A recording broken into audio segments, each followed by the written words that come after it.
Oprah Winfrey, a name that feels larger than life. A woman who built an empire so powerful it redefined television itself. To millions, she's the queen of talk shows, the billionaire who turned her voice into gold, the living symbol of the American dream. But behind the bright lights and the applause lies a story few dare to face. A story of poverty, betrayal, heartbreak, and battles that money could never erase. Because while the world saw a legend, Oprah was quietly carrying wounds so deep they could have destroyed her. And the truth is, her rise to power wasn't just about success. It was about surviving storms most of us could never imagine.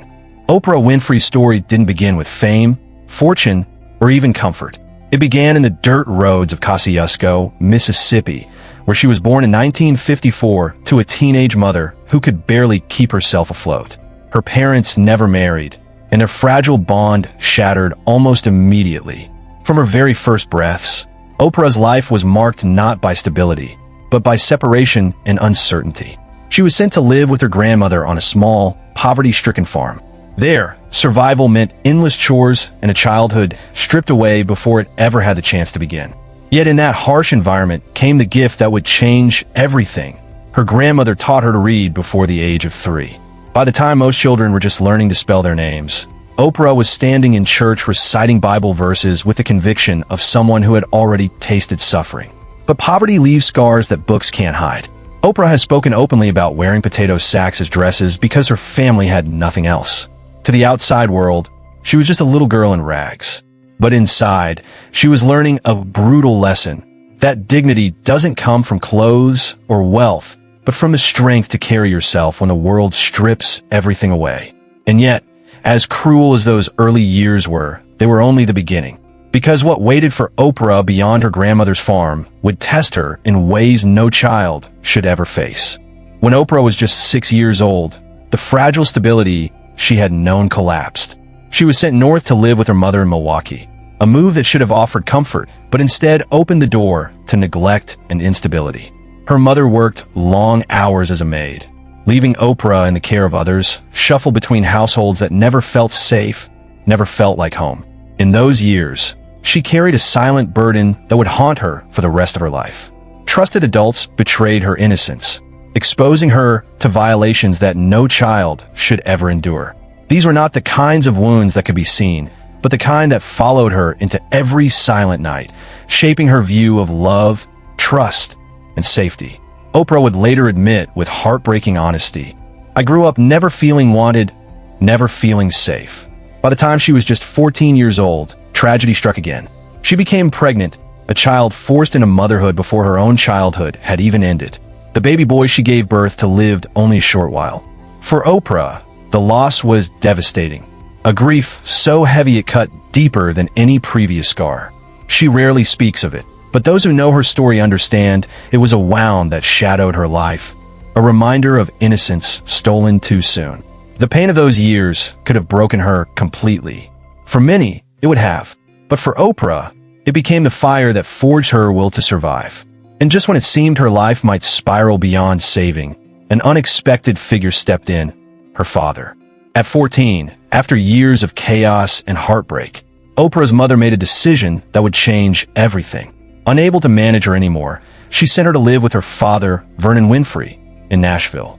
To Oprah, it felt like another rejection, another sign that she was unwanted.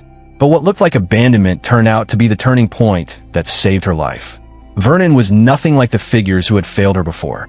He was strict, unyielding, and sometimes harsh, but beneath that discipline was the structure Oprah desperately needed. He demanded excellence in her studies, enforced curfews, and refused to let her drift into the self-destruction that had nearly claimed her. For the first time, she had rules, order, and the chance to rebuild. It wasn't easy. Vernon's love didn't come in the form of hugs or soft words. It came through expectations, through education, through the insistence that she was capable of more. And slowly, Oprah began to transform. She wasn't just surviving anymore. She was finding the first fragile roots of belonging, the first glimpse of a life beyond pain. Years later, she would look back on those days with a mix of sorrow and gratitude. The scars of her childhood never faded, but her father's discipline became the anchor that kept her from drowning. Turn your wounds into wisdom, she would one day declare. And that's exactly what she did, transforming hunger into drive, rejection into empathy, and instability into resilience. What began as punishment became preparation, because with her father's guidance, Oprah wasn't just a broken girl anymore. She was becoming a force the world couldn't ignore. By the time Oprah reached her late teens, the fire inside her was undeniable. At just 17, she entered the Miss Black Tennessee beauty pageant, not chasing glamour, but searching for opportunity. Against all odds, she won. That crown wasn't just a title. It was her first taste of recognition, her first proof that the world might one day listen to her voice. That victory opened a door into radio. While still in high school, Oprah began working part-time at WVUL in Nashville. The pay was small, her clothes were often borrowed, and her purse was nearly empty. But when she sat behind a microphone, she felt something powerful. She later admitted, "The very first time I sat in front of a microphone, I knew inside that I was meant to do this, even if no one else believed it." By 19, Oprah shattered another barrier, becoming the youngest and the first black female anchor at WTVF-TV in Nashville. It was a groundbreaking achievement, but success didn't erase the struggle. She often showed up hungry, wearing secondhand dresses, terrified executives would see through her. Critics dismissed her as too emotional and too raw for television. But what they saw as weakness became her greatest gift. Her tears, her laughter, her unguarded humanity set her apart in an industry obsessed with polish. Viewers didn't just see a presenter. They saw a person who felt what they felt. And that raw connection would soon turn into her superpower. Still, her climb was far from easy. Behind every broadcast was exhaustion, doubt, and fear that poverty might swallow her before her dream could take root. Yet each step forward was another act of defiance against the life she was supposed to have. And then came the opportunity that would change everything. A chance to co-host a local talk show in Baltimore. In 1978, Oprah's career took a decisive turn when she became co-host of a local talk show in Baltimore called People Are Talking.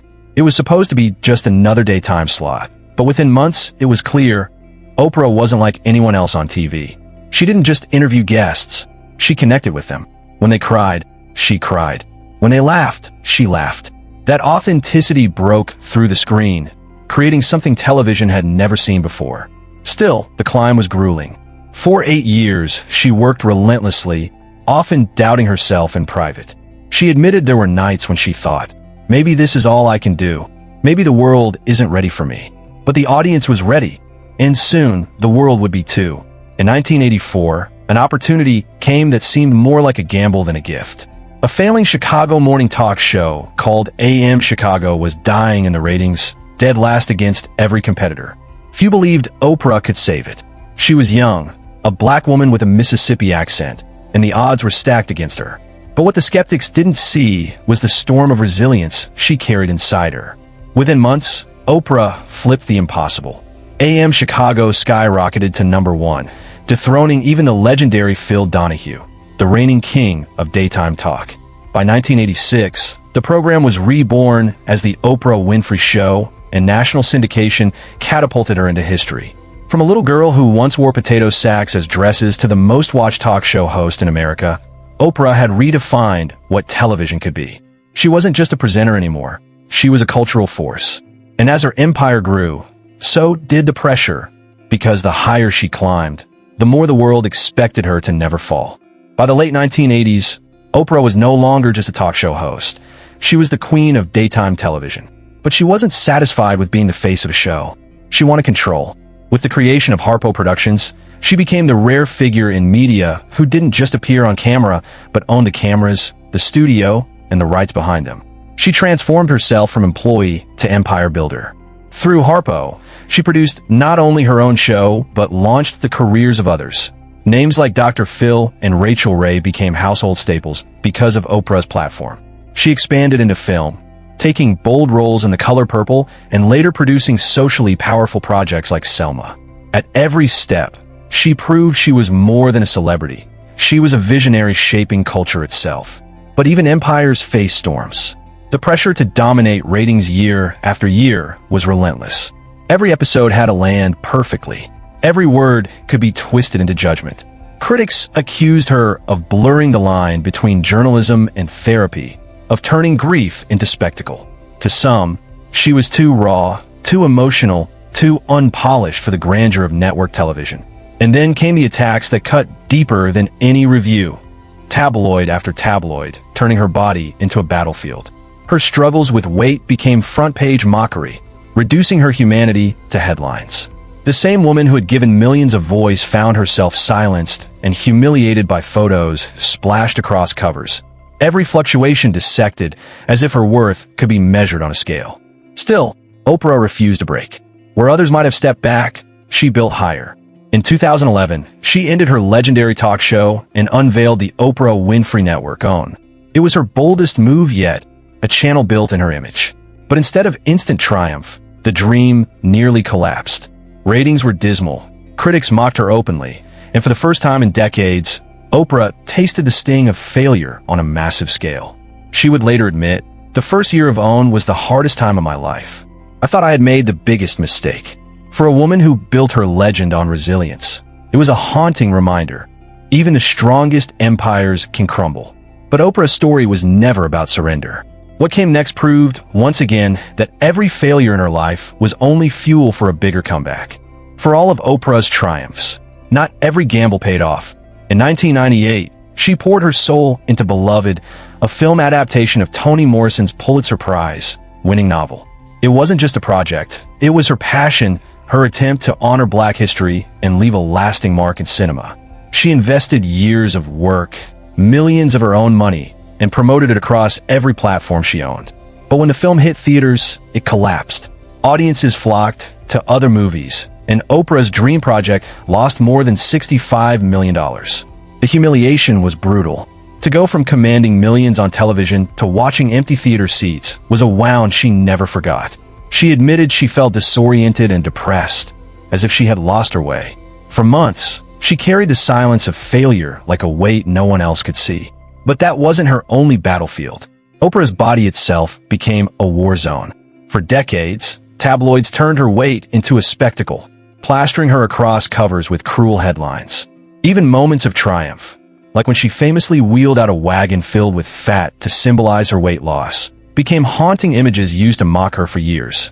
Her struggles were never private. Every pound gained or lost was dissected for public entertainment. By her own admission, her weight was the most public demon I've had to fight. Behind the scenes, the strain took a toll. Her knees gave out after years of carrying both her body and the weight of relentless judgment. In 2021, she underwent surgery on both knees, facing the terrifying thought that mobility and independence might be gone forever. But as always, Oprah refused to surrender. Step by step, she rebuilt her strength, walking miles daily, hiking steep climbs on weekends, determined to reclaim the body that had betrayed her. Then in 2023, she shocked fans by admitting she had turned to weight loss medication. The confession set off a storm of debate. Some praised her honesty, while others questioned the choice. Oprah didn't sugarcoat it. She said it wasn't triumph, just survival. Through it all, she showed the world a side many icons would hide: fragility. She proved that even the strongest spirits can be brought to desperate measures when judgment becomes unbearable. But what made Oprah different was what she did next. She turned her scars into strength, making her battles a lesson, not a shame. And just when it seemed her private struggles were enough to carry, life struck her with an even crueler blow: the loss of the people she loved most. As if public humiliation and private battles weren't enough, Oprah was forced to endure heartbreak after heartbreak in her personal life. One by one, the people closest to her were taken, and each loss carved a deeper scar into her story. The first devastating blow came in 1989, when her younger brother Jeffrey died of AIDS at just 30 years old. At the time, the illness was shrouded in stigma and fear. Instead of compassion, there was judgment. Instead of empathy, there was silence. Oprah didn't just mourn her brother. She mourned the cruelty of a society that turned its back on him. Despite her fame, her wealth, and her power, she couldn't save him. And that helplessness cut as deeply as the loss itself. Then, in 2003, tragedy struck again. Her half-sister, Patricia, who had struggled with addiction for years, died suddenly. For Oprah, it wasn't just the loss of a sibling, it was the loss of possibility. She grieved not only the woman her sister was, but the woman she could have been if life had given her more mercy and fewer demons.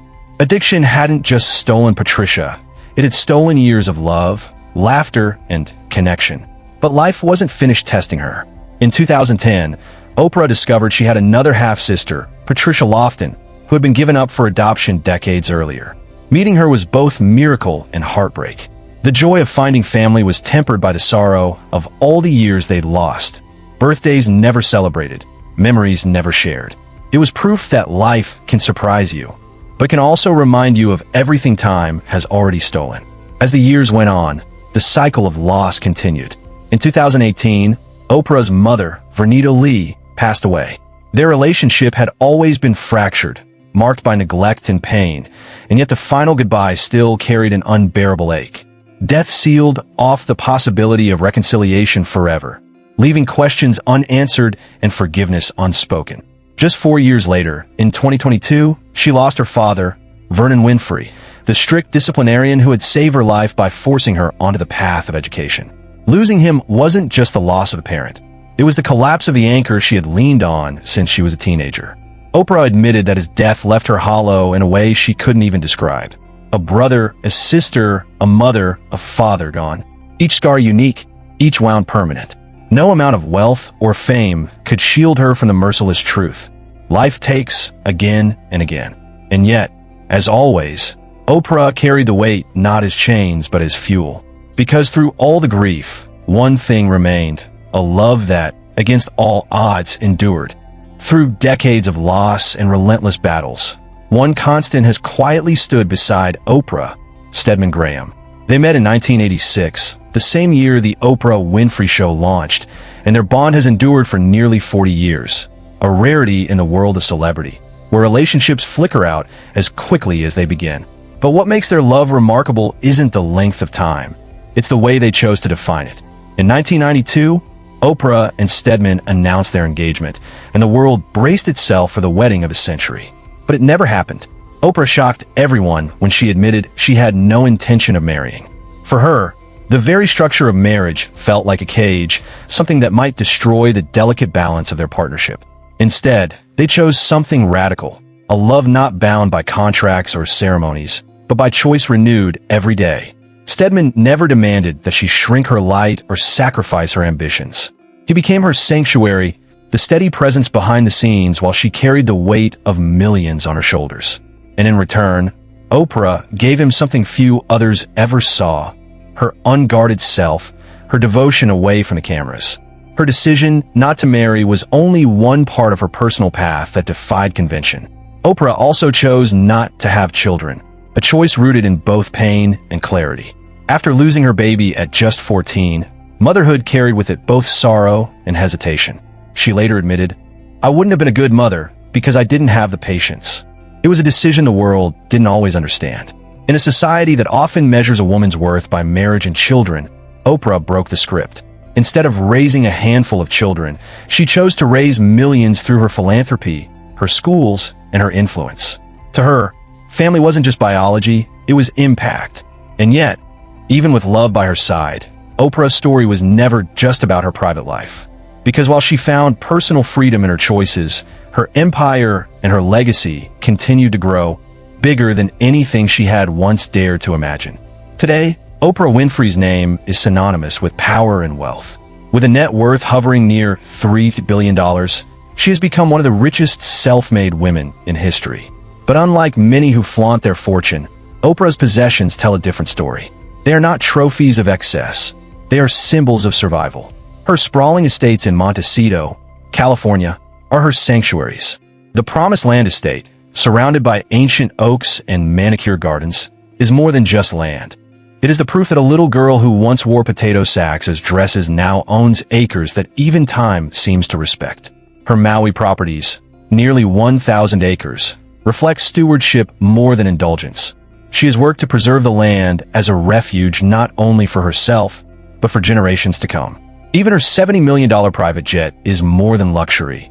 It is independence, the freedom to decide where to land and when to leave after a lifetime of being told where she did or did not belong. Her empire stretches far beyond homes and possessions. Harpo Productions, OWN Magazine, Her book club, and her partnerships with Apple TV Plus and Weight Watchers all serve as pillars of influence that reach into nearly every corner of culture.